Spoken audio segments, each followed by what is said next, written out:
Revolting People by Andy Hamilton and J. Tarses.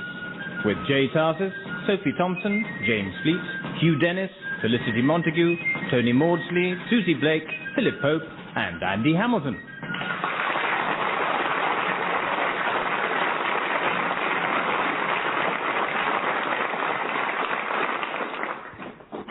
And so, 1770 moves on its merry way towards Armageddon.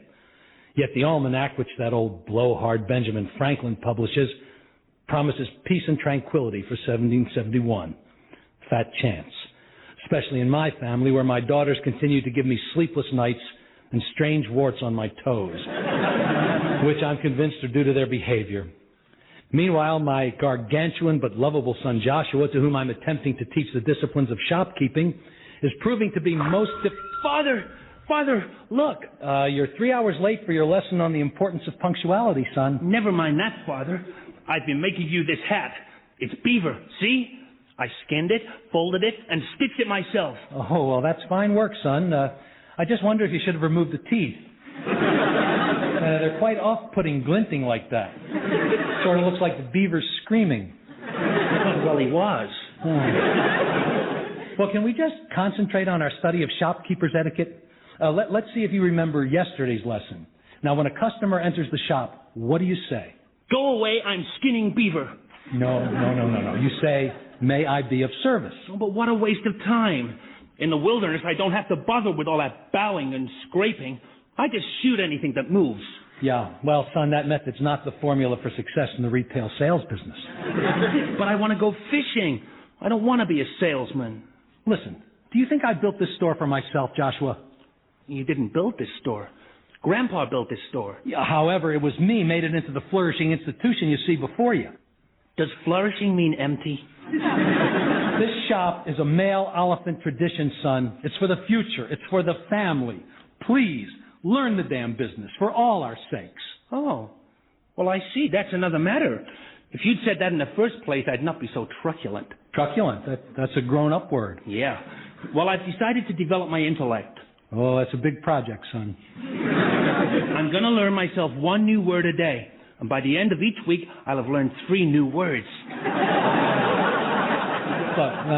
Look, let's just continue with today's etiquette lesson, shall we? Oh, I suppose. It's too truculent for fishing today anyway. Morning, Samuel. It's Mrs. Arbuthnot. Okay, you serve her. And remember what we practiced. Be charming. Charming. Yeah, Okay. Go greet her. Charmed to see you, Mrs. Arbuthnot. Get away from me, you big galoot. Hey, shut up, you old bat. No. Why don't you ever buy anything anyway? Hey, what did he say? He wanted to know whether he could help you find anything, because it would be a pleasure. That's what you were going to say, wasn't it, son? Yeah. Had she not been so truculent. Well, I don't want him to attend me. He's far too gigantic. He frightens me. I want you, Samuel. Yes, but I'm training him to run the store.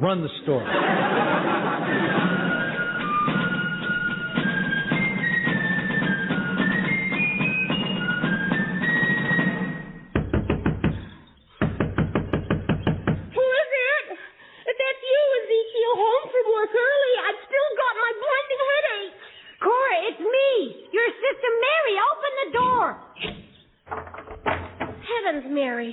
What in God's name is that bulky contraption? And who are all these men? So many questions. These men are acquaintances. Jeremiah, Malachi, Alexander, and, Fred. Hello, ma'am. Have these acquaintances got surnames? Alas, they do not. All foundlings. Why are they so filthy? Well, they've been hauling this ponderous machine clear across Baltimore. And why are they wearing masks? Eye protection from stray road pebbles. That's a printing press. Is it? Gosh! Boys, seems that's a printing press we've been lugging all this way. Oh, is that? Yeah. Printing press. Oh, I've ruptured myself. Mary, what mischief have you up to? Oh, for God's sake, stop this babbling and let us in before someone sees. Well, why does it matter if someone sees? It matters because I am Spartacus. Spartacus. The rebel pamphleteer. And we must conceal this machine from the English scoundrels who are scouring the town in hot pursuit. Especially that bully Brimshaw with his impertinently boyish smile, which he obviously thinks makes some women go weak at the knees. But not me, as he has no effect on me whatsoever. Oh, dear. Conceal the printing press, you say? Here? In your cellar. Why? Because Ezekiel would be the last person suspected of harboring contraband. No crown-sucking, bilious, gout-infested lard bottom like him would fly in the face of the very vermin whose boots he lathers with his swollen, pus-encrusted tongue. I have no choice but to take that as an insult. You didn't let me finish. You may not talk that way about the man I love. Ah, you mean Abraham Smith?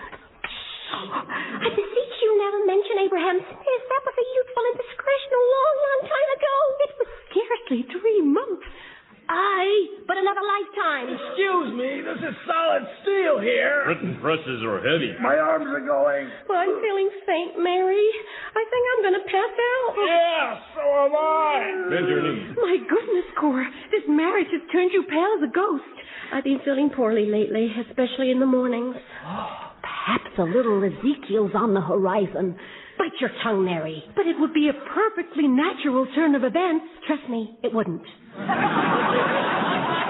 Oh, Cora, now what's wrong? Your eyeballs have disappeared. I feel woozy. Oh, please don't swoon, sister. Not before you give me an answer.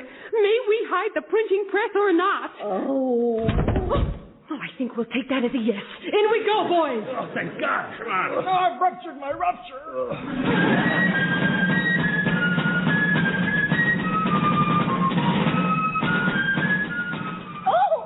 No, son. You hand her the peaches. You don't throw them. I only lobbed them, Father. He knocked me over. It's Captain Brimshaw, Sergeant McGurk. The morning grows still lovelier. Good morning. Good day, English bastards. Well, we still have to work on that greeting, don't we, son? But that's what you call them, Father. Good joke, son. Such a card. Mr. Oliphant, I must find your daughter, Mary, immediately. Well, Captain, if I may say so, that seems to have become your mission in life lately. This is a serious military matter, sir, and nothing to do with my feelings toward your wildcat daughter, whose wasp-waisted charms leave me frankly quite cold. Now, General Venables has ordered us to confiscate Spartacus's printing press. Printing press? Spartacus? No, you've lost me. Please, sir, don't be so obtuse and truculent. Hey, that's my word. General Venables knows there's a printing press. He knows it belongs to Spartacus, but he doesn't know the identity of Spartacus. We know who Spartacus is, but we can't locate her printing press. Her? Oh, I'm sorry. I didn't realise there was a shriveled, snooping weasel in the shop. You teaser. Now, we've grown to like some of you colonials, but we also have duty as officers of the Crown to carry out orders, which makes for something of a conundrum. What's a conundrum? Dilemma. Oh, how truculent. Now, if you cooperate, we won't have to clap you lot in irons and chain you to a wall in the hoosegow, especially this old hyena. Oh, I just love the way he says hyena. Oh, no, look, she's doing it again, Captain. She's batting her eyes at me. I wasn't batting them. I was staring at that school of lice crawling around in your hair. Oh, yeah. They're disgusting, aren't they? Yeah. You see the big one? He's called Dennis. He's my favourite. Here. What, do you want to stroke him? Sergeant McGurk has a nice informal manner, hasn't he, Father? I admire his style. He's most perpendicular. Perpendicular? Yeah, that was Tuesday's word. Dad! No, don't call me Dad, Ezekiel. We're practically the same age. Please, Dad, now is not the time to quibble. Time is our enemy, so I shall be brief. For brevity is the pilgrim's pathway to the glittering cathedral of concision. Say something that means something. It's Cora. You've got to come quickly.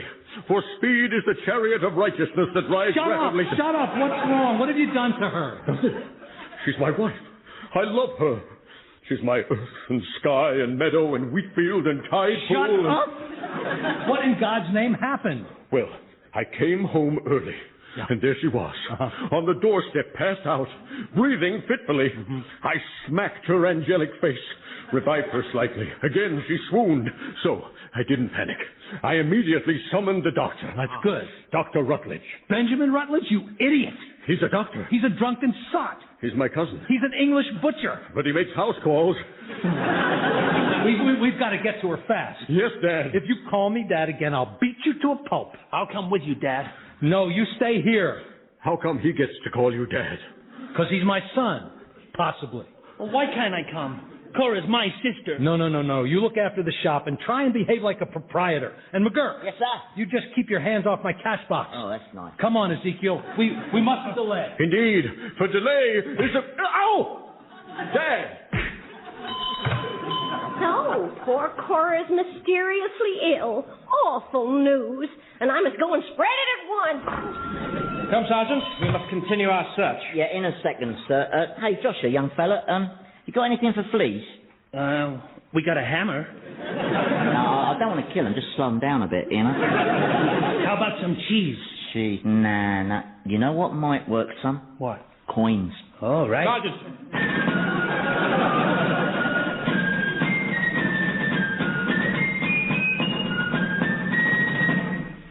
Dear lady, this won't hurt a bit.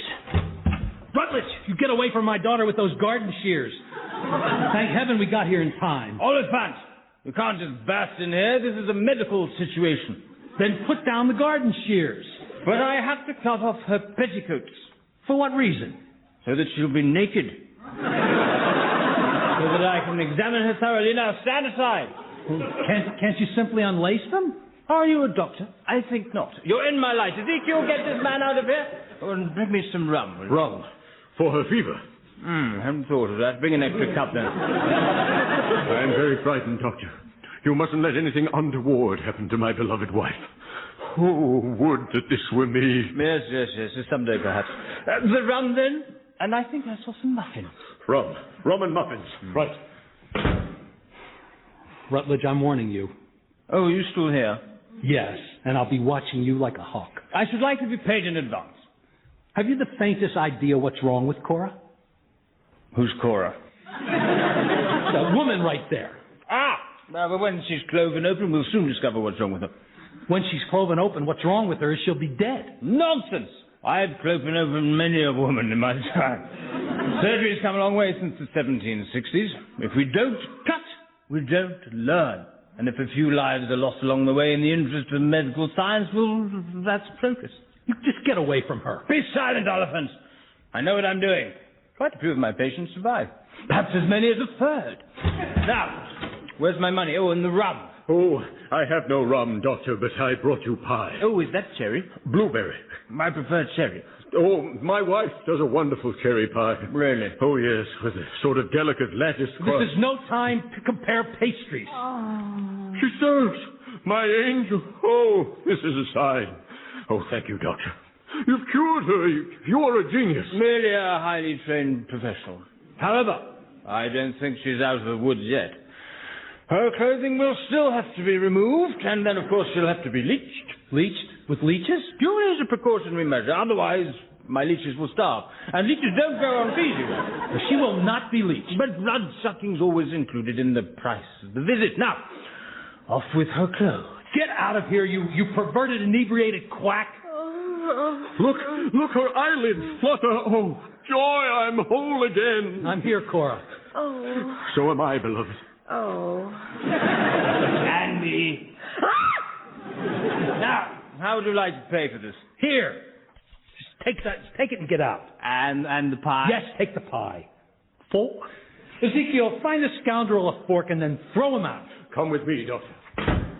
Oh, Father. The last thing I remember is...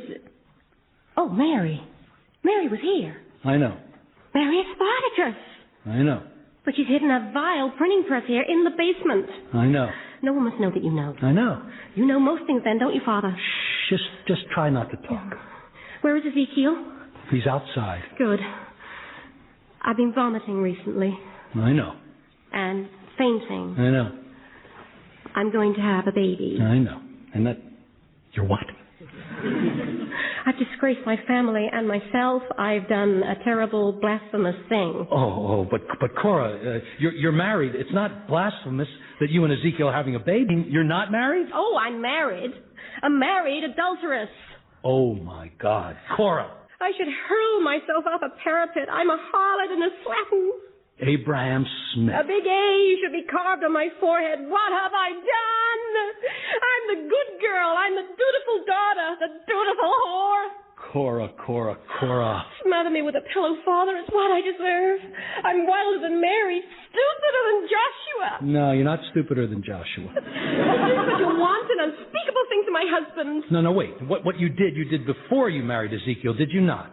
Yes. Well, that's good. I mean, it's probably not good enough to stop the townsfolk from tying you to a stake and pelting you with stones. But perhaps they'll throw fewer stones or smaller ones. Oh, Father. And then there's the matter of your burning in hell for all eternity, but that's later. Let's concentrate on the easier stuff. Let's think.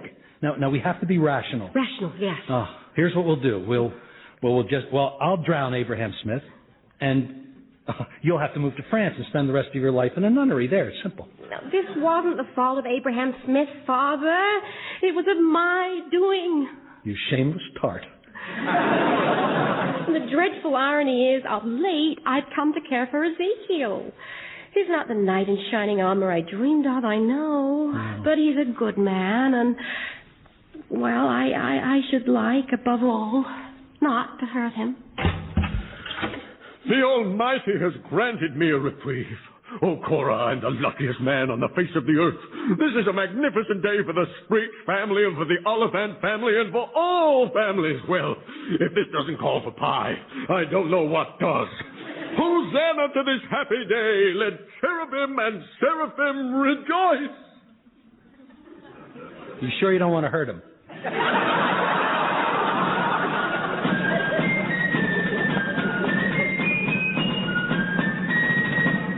Oh, I'm knocking back the cider with a guzzle, guzzle, gulp, and a guzzle, gulp. Oh, my God. Oh, you back then, Governor? What the hell happened here? Looks like a bull ran through my shop. No, actually, it was a moose, Gov. A moose? Yeah, came looking for your son, seeking revenge. Apparently Joshua shot and skinned the moose's brother last week, and you know what mooses are like. Look at this. The merchandise is ruined. Not all of it, sir. I managed to rescue this cider barrel for you, sir, and I'm just making sure you don't lose any. I should never have left Joshua in charge. Yeah, quite a bundle they had, your boy and the beast, yeah. But Joshua had it all under control, till the grizzly barged in. Then it did get a bit out of hand, The grizzly? Searching for moose meat. Your boy had to twirl him over his head and hurl him into the chicken coop, which accounts for all them guts and feathers. Joshua hurled the moose? No, hurled the grizzly. Keep that. Come on. Hurling a moose is very rare. They're an unwieldy creature, mooses, you see. Look at all these shattered trinkets and geejaws. I'd best get a broom. Oh, brooms are broken. Mots are mangled. Where's Lloyd's when you need 'em, eh? This is a disaster. My life's a disaster. Cheer up. Come on. I don't want this turmoil. All I want is for Joshua to have a way to earn a living. He'll be fine. He's a strapping lad. And then there's Cora. Did she die, sir? No, thank you for asking. Turns out she's just, knocked up. I wouldn't call it. Preggers then. Yeah. Here, have a bevy, sir. Drown your sorrows. No, I don't like cider. Oh, no, not the cider, sir. No, this is some of your Courvoisier, isn't it? Found it under the counter while I was hiding from the puma. Puma? You don't want to know. I mean, complicated story, isn't it? There you go. Thank you, Sergeant. Call me Roy. Roy? Or Woody, on account of my leg. Well, you can call me Samuel. Fair enough, Samuel. Bottoms up, mate. Can I ask you a question, Samuel? Certainly, Roy. Well, it's just I've travelled many lands and I've become something of an aficionado of languages, and I can't help noticing, you American staff talk funny. Funny? Yeah, and you all talk different, like you, right? Mm-hmm. You've got that slow drawl. Mm-hmm. So you sound like a sort of a dim-witted Cornishman. Oh. Well, thank you very much, sir. Pleasure. Whereas Mr. Ezekiel, right, he's more of a... Tosser? Yeah, well, obviously. Yeah, I mean... But he's more like a sort of Welshish... Punts. Yeah. But then your daughters, they sound different again. Now, why is that? Well, I suppose America's a young country. Uh-huh. It's a melting pot, and our language is like a river, I think, with many tributaries. Oh, right. Still developing, and perhaps the upshot is we won't end up speaking English like we've got a mouthful of marbles, or as if our buttocks were clenched around a particularly prickly pineapple. Yeah, there's a point well made, sir. Yeah. Little more hair of the dog. Yeah, Roy, life is a complicated monkey. We'll come through it, Sam, unless we stop some musket balls with our faces. I don't think all this is going to end well. Oh, a little war does you good now and again. You know, you vent your spleen, you lose a limb, you lick your wounds, pick up some pieces, rape a few ladies, go on. Well, I'm not saying there won't be good times, no. I'm just worrying about the children, especially Mary and that captain. Oh, yeah. Ooh. Top up? Yeah, a short one, Roy.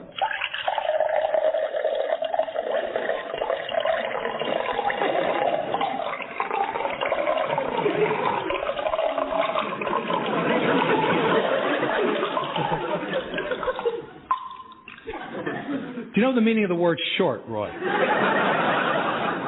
course I do. Look at me.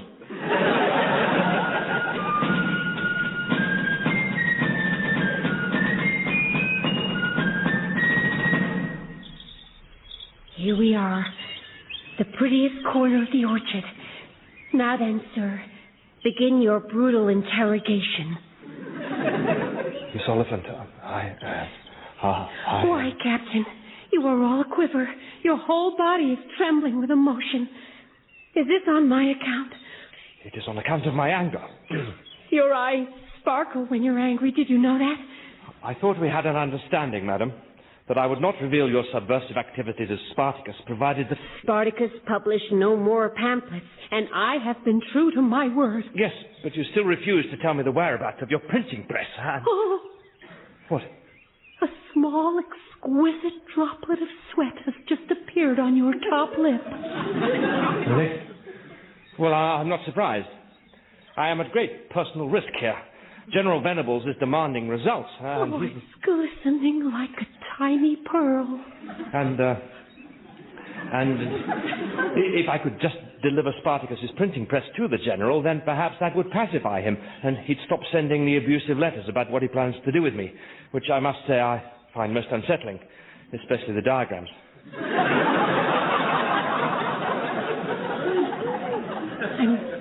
I'm sorry. What did you say? I was watching your lips. I demand that you hand over that printing press. Never. I have hidden it away, so that when the great day comes and the clarion call goes out to citizens to rise up, it can spread the word like wildfire. And if you attempt to subject me to further questioning as to its whereabouts, then it will be my duty as a patriot to run away and hide in the woods. I see. So, if you don't want me to escape, then you will just have to tie me up. Tie you up?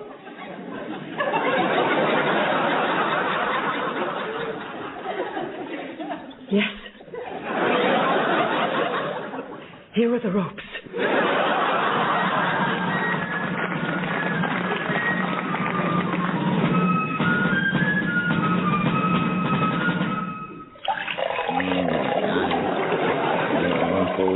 Yeah. You know, Roy, it hasn't been easy for me, Roy. I've had to be a mother to my children. Yeah, breastfeeding must have been a bit awkward, eh? A little bit more, Stan. Yeah. You and me, we understand each other. That we do, sir. We watch each other's backs. Oh, not wash your back, sir. That's a bit too Greco-Roman for me, if you know. Watch. See, I said watch my back. Yeah. Keep our three eyes on each other, absolutely, yeah. Drink up, sir. You wouldn't be trying to get me all jelly-legged, would you, just to winkle something out of me? What, me? Put one over on you? You're educated on scum. I mean, you're far too clever to say, tell me where I'd find that printing press. Yes, I am. Shame, though. Would make my life a lot easier, and it might help to keep the captain away from your unpregnant daughter, Mary. Eh? Well, you know, if you did know the whereabouts of that printing press... No, Mary would spit tacks if I told its whereabouts, which I don't know. Let me reiterate. But if you did, the confiscation of it might speed our transfer out of here. Transfer what? You and the captain? Yeah. Huh. So I have no more redcoats under my roof or on top of my daughter, and Mary would be left alone. Yeah. Your problems will be over, but sadly you don't know where it is. Have you just farted, sir? No, I don't believe so. Oh, it must have been me then. I beg your pardon. Since I got my arse shot off in the Battle of Quebec, I can't keep track of what my bowels are up to, frankly. Bit of a problem. So, now then, this printing press. What do you think? Do you know what I think? Mm-hmm. I think there's a space over there where my cash box used to be. Cash box? You wouldn't happen to know anything about that, would you, Roy? Well, I won't insult you by lying to you, Sam. The moose took it. The moose? Mm-hmm. Although the moose might just bring it back. If I told the moose where to find the printing press? Precisely, sir, yes. All right, Sergeant. If you get the map, I'll draw a great big X on it. Oh, yeah. But before I do that, Yeah. I'm going to black out. Oh, bugger. Revolting People featured J. Tarses as Samuel, Andy Hamilton as Sergeant McGurk, Sophie Thompson as Mary, and James Fleet as Captain Brimshaw. Ezekiel was played by Hugh Dennis, Cora by Felicity Montagu, Joshua by Tony Maudsley, Mrs. Arbuthnot by Susie Blake, and Dr. Rutledge by Philip Pope. Revolting People was written by J. Tarses and Andy Hamilton, and produced by Paul Mayhew-Archer.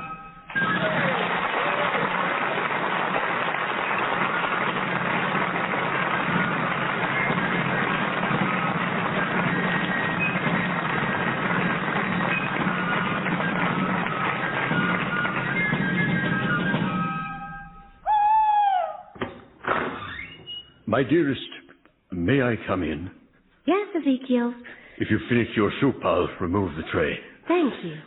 May I say that, albeit frail, you've never looked more radiant. You're too kind, husband. And my ardor grows stronger.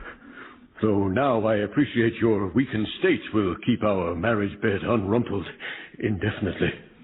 Yes. But let us instead bask in the fervent memory of passion's fever which has gripped us in the past. It has? Why, yes. When in the past? Oh, Ezekiel, please don't be coy. You remember the wine, the moon, the unbridled shouting? Oh, it was a night of nights. Yes, the wine must have been rather heady. What night was this exactly? Surely you remember. You were spectacular. Well, yes, it's rather a gift. And now I grow weary, my stallion. Ah, yes. I'll leave you to dream of our next glorious encounter. I grow weak with anticipation. I'll go have some pie. Good night, then, and God bless.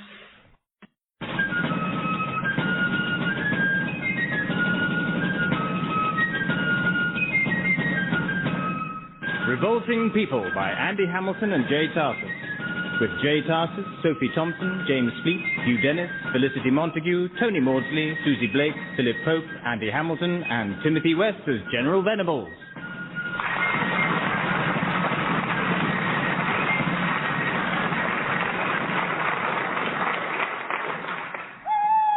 Dear Journal, it is midnight and I shall not sleep tonight, as I am assailed by troubles and a very annoying owl.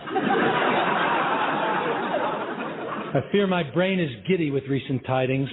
The bad news is that my eldest, Cora, is with child, and her husband is not the father. The good news is that she is with child, and her husband is not the father. For he is a dung heap of pomposity. Open up! And now the dung heap is at my door. Open up, Dad! I'm coming, you toad. Oh, make haste there! Oh, for pity's sake, Ezekiel, the hour's past mid... What's this other toad, Rutledge, doing with you? I want what's mine. Forgive my tardy importuning, Dad, but this brandy-soaked quack is claiming we owe him money. Aye, for medical services rendered. And you can stop blinking at me askance or I'll pepper you with my musket. I beg your pardon. Not you. I'm talking to that midget in the tree. The one with the spectacles. You're talking to an owl, you drunken oaf. Go home, man. Home to my beloved England, I would that I could. Well, they've probably taken your picture off the street corners by now. No, they'll never forget. All those vengeful orphans. What's all this noise, Father? Who are these two giants? Listen here, Rutledge. I demand the money you owe me for treating your daughter's illness. She was pregnant. Pregnancy's not an illness. Dead. Oh, so suddenly we're medically qualified, are we? Are you a physician? Well, no, but Do you possess over 150 experienced leeches like these? No. No need to get those leeches out of your bag, Rutledge. Have you got a huge, big, bendy saw like this one? No? Well, then shut up. And pay up. I'm sick of the bad payers in this damn town. How many patients do you think I visited this last month, I don't have any idea. I'd have to check with the gravedigger on that. Loads of them. And not one of them is paid, so I'm placing it in the hands of my solicitor. Mr. Snavely, that's who. 4 eyes. He's conversing with the owl again. Will you go home? I'll go home, but I'll be getting back to you. You haven't heard the last of me? Me! Oh, I am sorry about that, Dad. But he threatened to remove my liver with his hedge clippers. You know, it's late, Ezekiel. You'd best be going home. Yes, my beloved awaits. I am so excited about becoming a father. Do you think the child will look like me? No.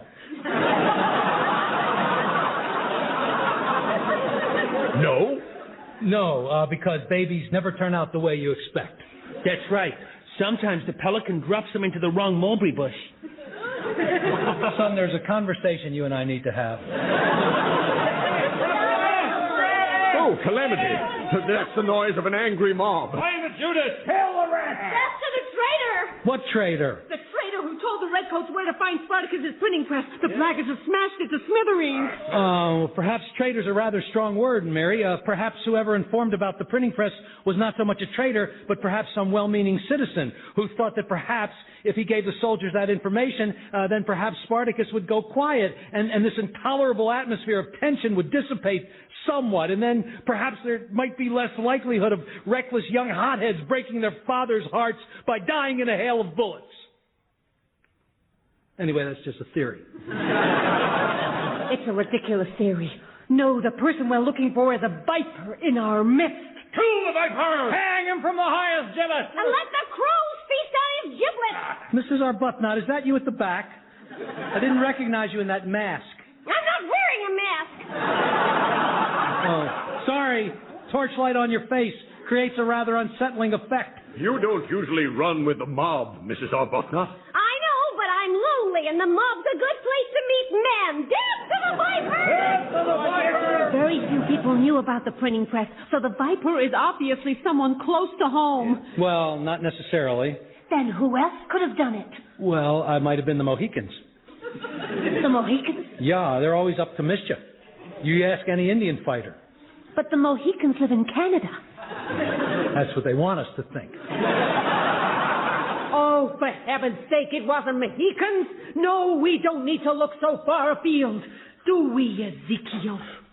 What exactly is your inference, sister-in-law? The printing press was hidden in your cellar. Without my knowledge and without my permission. When I meet this Spartacus, I shall have stern words. This bluster fools no one. Seize the viper! Burn him! Lynch him! Burn him, then lynch him! No. It wasn't Ezekiel. In my opinion. Go on. Well, what I mean is, you see, It's after curfew, so this is an illegal gathering.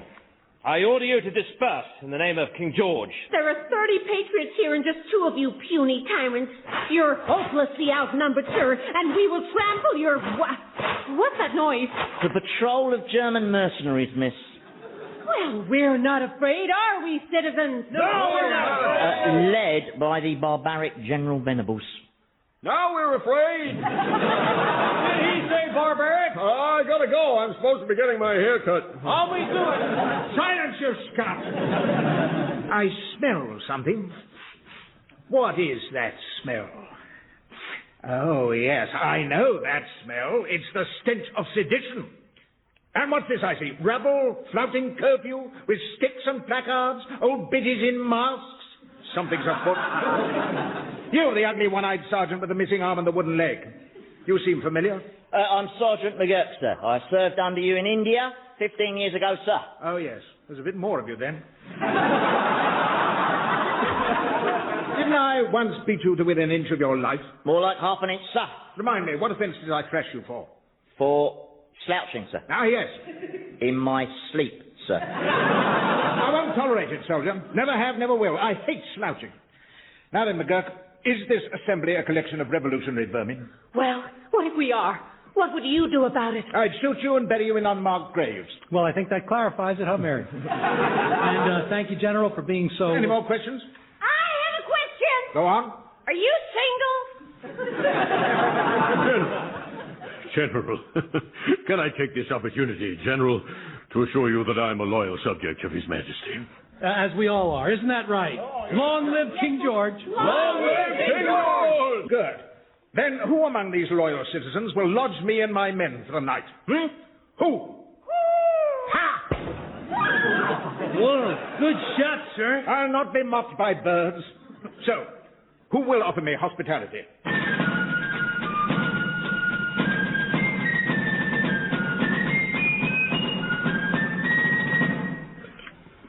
Morning, Mr. Oliphant. Did you sleep well? I slept as well as any man who spends the night on a stone floor because his bed's been given away to a bloodthirsty maniac. I'm sorry, sir. I just thought offering the General and his men a roof for the night was the most appeasing course. The Sergeant and I had to give up our beds, too. Did you get any sleep, Sergeant? Oh, eventually, sir, once I'd found the warm shelter of an empty rum barrel. It wasn't empty when you climbed in, though, was it? That General Venables scares me, Father. He's got a look that I've seen once before in the eyes of a rabid bobcat just before I shot it. Yes, well, sadly, we just can't shoot General Venables. Can't we? No, Mary, we'd all be hanged. Not if we said it was the Mohicans. Mary, I brought Mohicans' costumes in my dressing-up box. I'm going to pretend I didn't hear this discussion about killing and costumes. Besides, General Venables is merely here on a tour of inspection. He'll move on once he sees this town is being policed by highly competent military professionals like me and the Sergeant. I vote for the costumes. Hey, good morning, General. Here, have my seat. Yes. Would you like a cushion? I'll get it all plumped up for you. There we go. All comfy. Did you sleep well? I always sleep well, provided I have a loaded pistol under my pillow.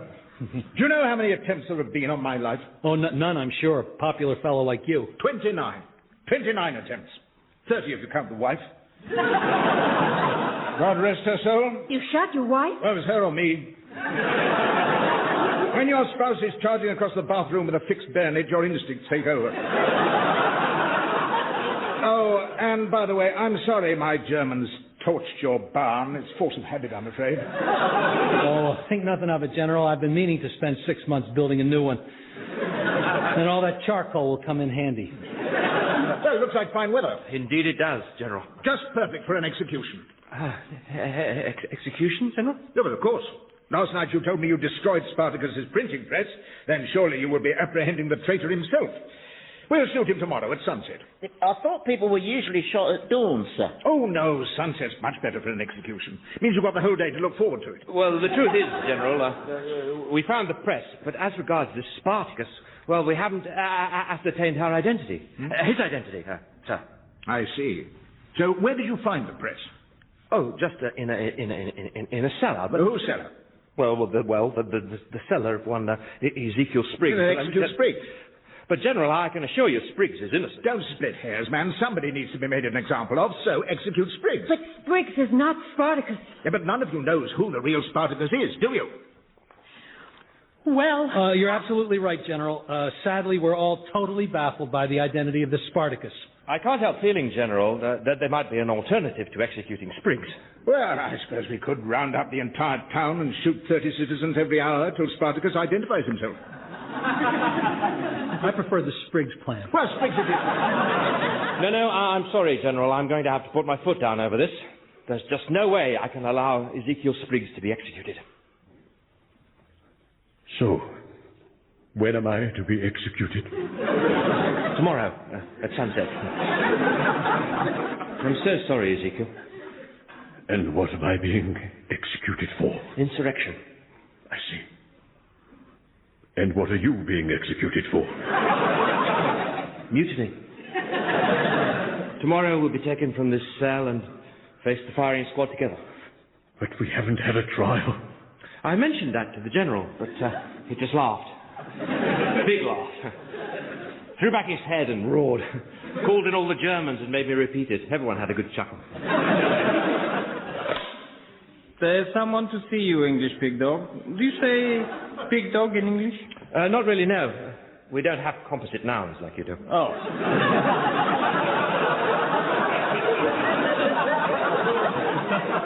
I suppose our nearest equivalent would be just pig, basically. Right. There is someone to see you, English just pig, basically. Mary. Oh, Captain. Do not weep, dearest Mary. I can't help it, Walter. When I think of all the harsh words I've hurled at you. Like redcoat fast catcher? Yes, that kind of thing. And now you face death because you were trying to protect me. Oh, this is all your fault, Mary Oliphant. You and your rebellious kind. Rebellion is the devil's whirligig. Control yourself, man. Get a grip. I don't want to die. There. Oh, Captain, for so long, Captain, I have entertained womanly feelings for you, but No, Mary. You must forget me. I am doomed. Do not despair, sweetest. Even as we speak, your friends are hatching an ingenious plan to liberate you and Ezekiel.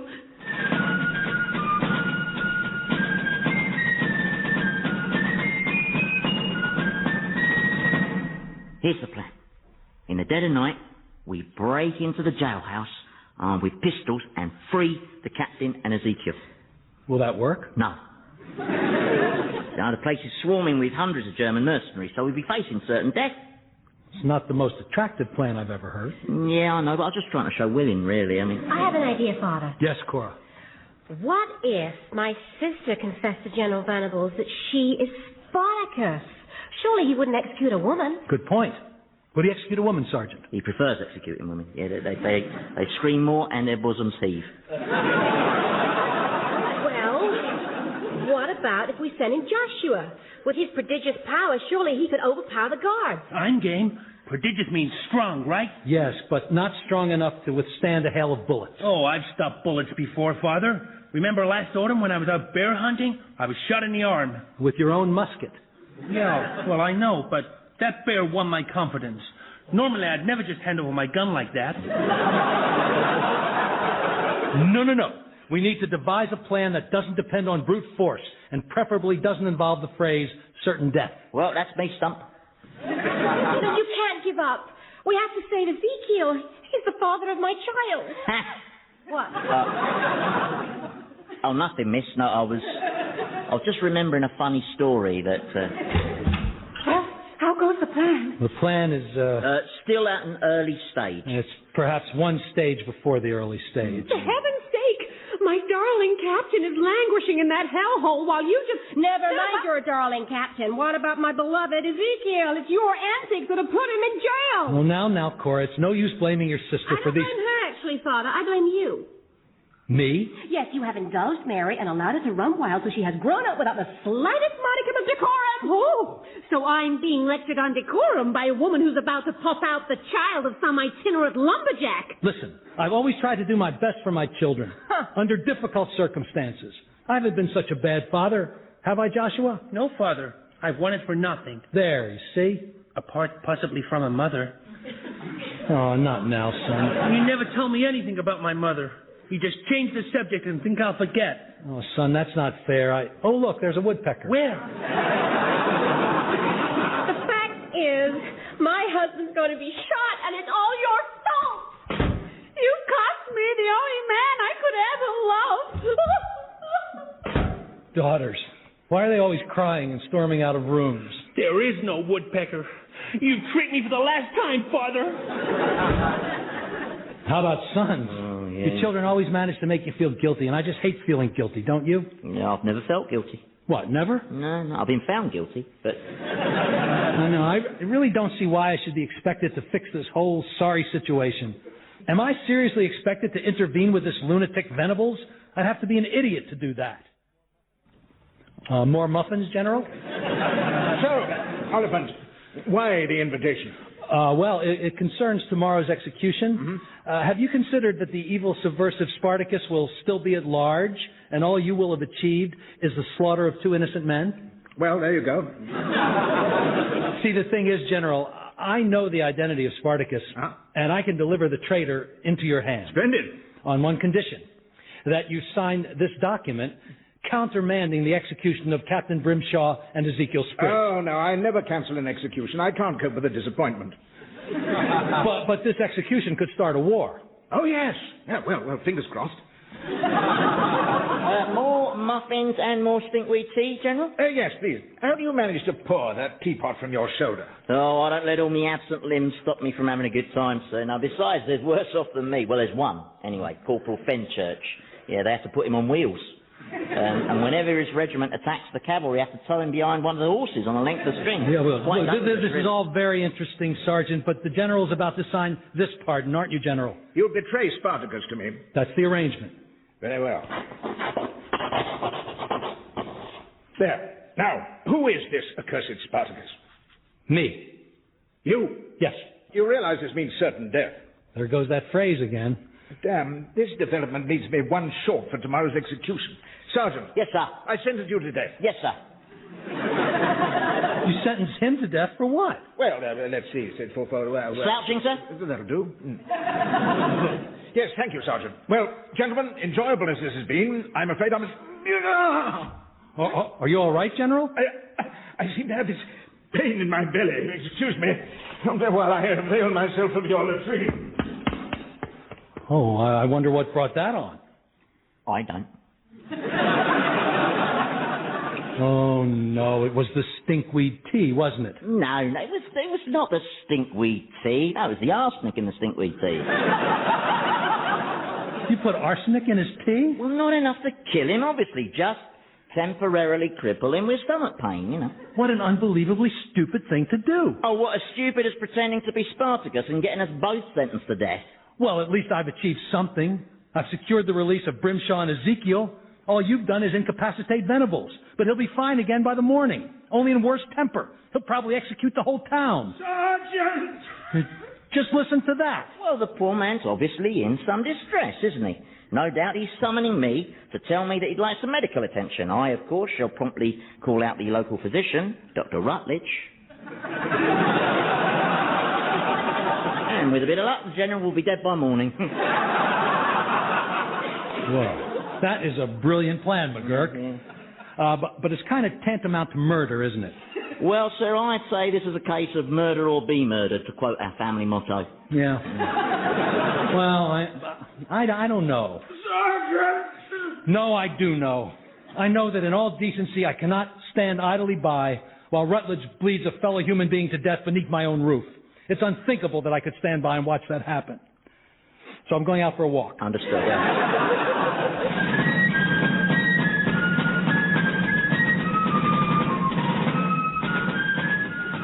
Das General is dead. Yes, he is. The good Dr. Rutledge here was there at the very end. I wasn't, by the way. I was out walking, far, far away, out of earshot entirely. Das General dead. Did he have any last words?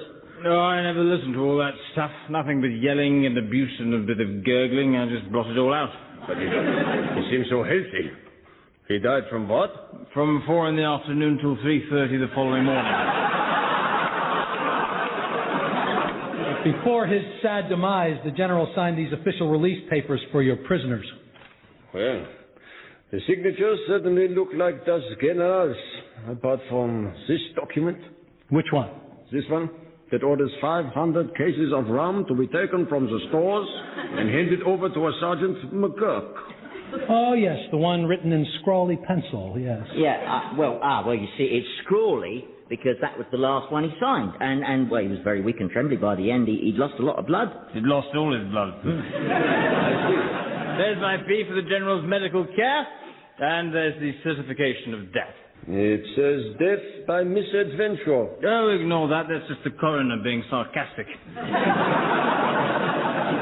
So can you release the 2 prisoners to us now, please? Very well. You might as well take the other one. Other one? Your daughter. We caught her trying to break into the jail disguised as a Mohican.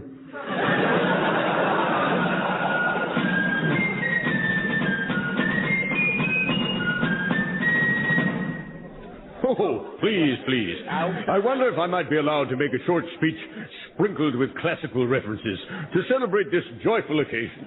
Actually, Mrs. Arbuthnot, I'm not quite sure why you're here. Oh, I'm with the cute little sergeant. No, you're not. You're always making these shameless advances. Doesn't Mr. Arbuthnot mind? There is no Mr. Arbuthnot. He died. May God have mercy on him. Well, if he died, then God did, didn't he? Yo-ho, Father. I'm home. Oh, hello, son. Have you calmed down now? Yes, Father. Whenever I'm tense, I go out into the wilderness and kill a large mammal. If that isn't relaxing, I don't know what is. There. One more dead grizzly. I strangled this one with my bare hands. You strangled him? Yeah. Well, it was the only way I could get my musket back, you see. Joshua, I'm about to orate in praise of how brave your father has been. Braver than throttling a grizzly? Father made a deal with General Venables. He was prepared to lay down his own life to save Ezekiel and Captain Brimshaw. But then fate stepped in and sent the general to meet his maker.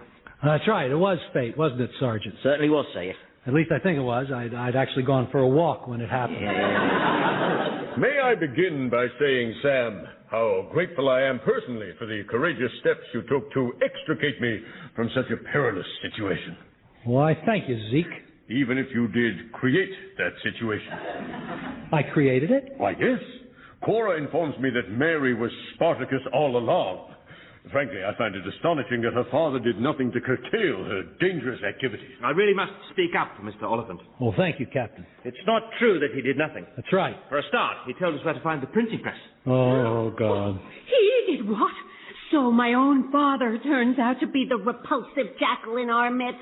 I preferred Viper. Mary, sweetest, he did what any father would when his daughter is occupying herself with insurrection. Don't sweetest me, you rough oppressor. Puff your rippling chest all you like, sir. I'll not be silenced by you or any man who serves King George. That pox-ridden German lard basket. Oh, listen to that fishwife's tongue. She shall be beaten like a gong. Oh, shut your blether, limp breeches. Limp breeches? Mary, I must insist that... Release me from your steely grip, sir. Oh, not right away, you goose. I'm still struggling. Roy, let's leave this party to the young people. I got some more of that Courvoisier out back. Don't mind if I do, Sam. Well, got out of that one, eh? Skin of our teeth, sir. Another crisis averted. Yeah. Well, till the war starts. Oh, you don't really think there'll be a war, do you, Roy? I don't understand your daughter, Mr. Oliphant. She pushes me away, she pulls me in, she hits me, she pets me. What does she want? She wants you to slip her the bishop, sir.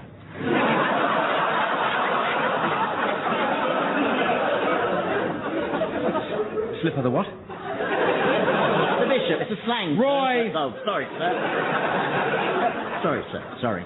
Captain Brimshaw, Sergeant says there's going to be a war. Do you think he's right? Well, you can rest assured, Mr. Oliphant, that if there is a war, it will be a short one. The British Army always wins. And shall I tell you why, sir? Because we're vicious. Well, maybe the British won't win this time. Who knows? Maybe the New World will unite and kick out the British and become a thriving, robust young country that someday may grow into the most powerful nation on earth.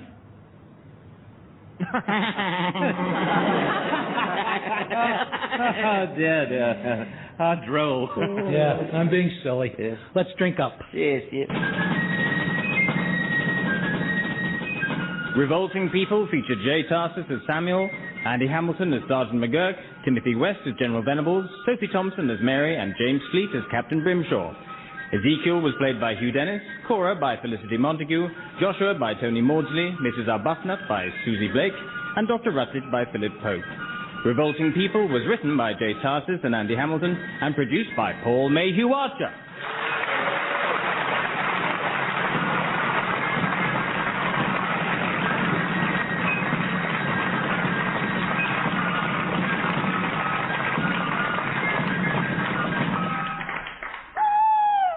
Will you not come to bed, my dearest, after my close brush with death?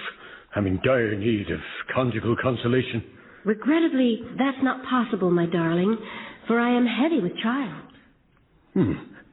I did overhear, whilst in the tavern, Some men commenting that often women who are expecting feel a marked increase in their needs of the flesh. Oh, no, husband. That must have been the devil leading them astray, because it is depraved and unsafe for a woman to be intimate when she's just dating. Oh, I didn't know that. Oh, yes. And indeed, for quite a while after the child is born, all such contact is to be avoided. And for how long a period is that? I think it's 10 years. Oh. Good night, gentle husband. Good night, dearest wife. Sweet Jesus.